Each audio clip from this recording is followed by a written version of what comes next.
Na semana passada, Pedro Putini Mendes trouxe um panorama da interferência nos processos de demarcação de terras indígenas, com uma decisão do STF que determinou a suspensão de todos os processos que discutem a demarcação destas terras, demarcadas ou não. Hoje, o advogado e professor universitário continua repercutindo esse tema. É que o assunto traz uma preocupação ainda maior, a discussão de uma decisão que possa valer para todo o país com relação ao marco temporal das demarcações. Vamos entender mais do assunto? Roda aí. Saudações, marco temporal. Na edição passada, quando eu falei da suspensão dos processos de demarcação de terras indígenas, em regime de repercussão geral, o assunto pareceu inocente como a suspensão de processo. Mas o que começou inocentemente com o Covid-19 agora pode criar uma perigosa possibilidade de inovação jurídica no marco temporal, porque o mesmo processo suspendeu o parecer 001 de 2017 da Advocacia Geral da União.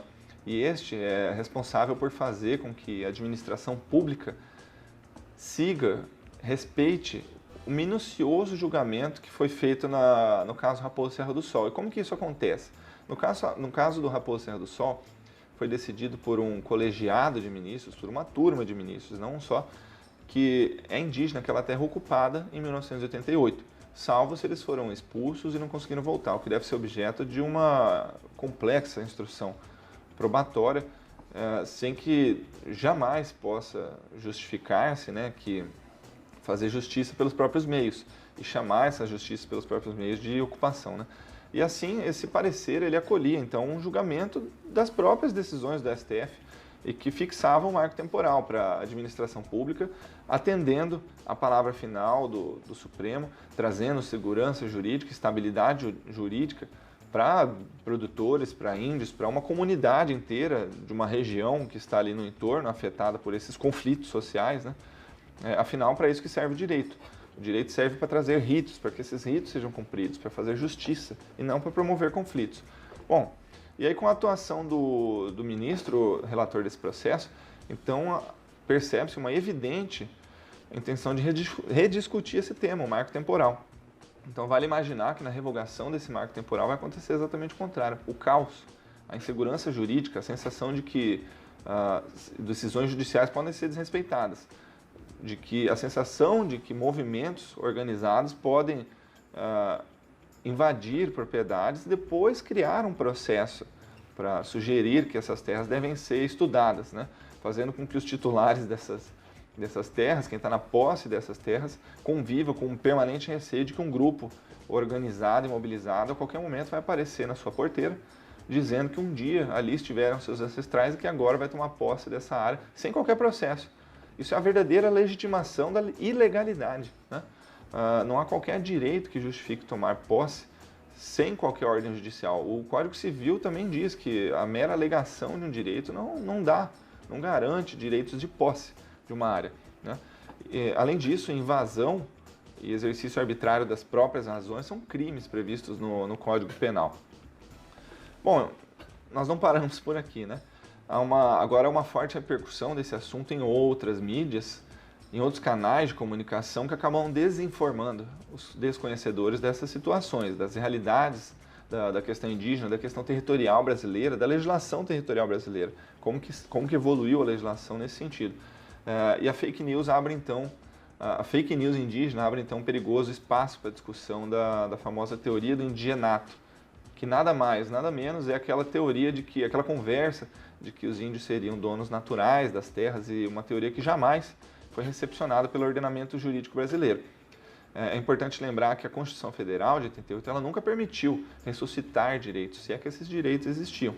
Na verdade, a Lei de Terras, que é de 1850, a origem da evolução das políticas públicas territoriais, ela só previa 3 tipos de terras: as terras particulares, as que seriam legitimadas e as terras devolutas. Essas terras devolutas seriam destinadas à colonização indígena.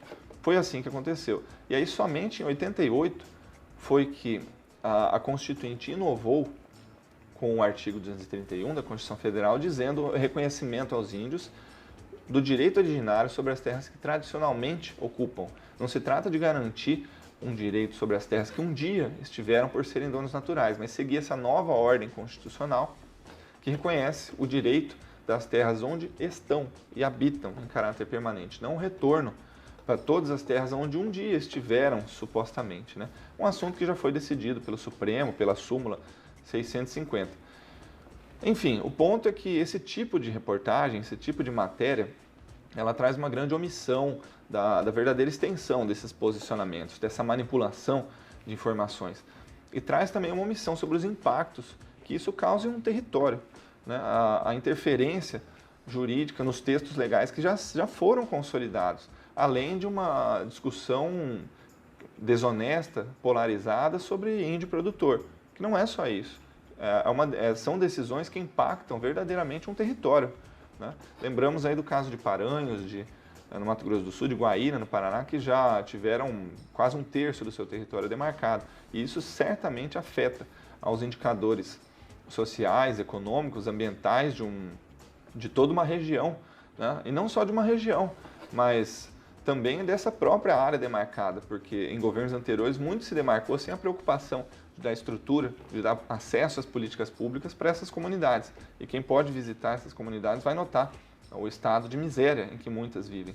Enfim, para finalizar, insistindo em não polarizar essa discussão entre agronegócio e terras indígenas, índios e produtores, sobretudo, são princípios de gestão política, de gestão na eficácia da aplicação dos recursos públicos. Lembrando que ao poder público cabe diferenciar aquilo que é importante e aquilo que é urgente. Aquilo que é importante e urgente, né?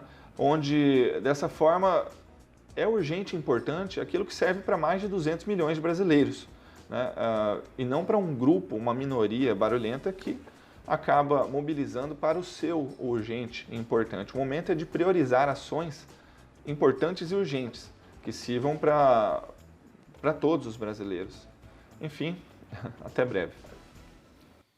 Maravilha. Obrigado pelas informações, um forte abraço. E toda terça-feira você já sabe, tem um novo episódio do Direito Agrário aqui no Giro do Boi.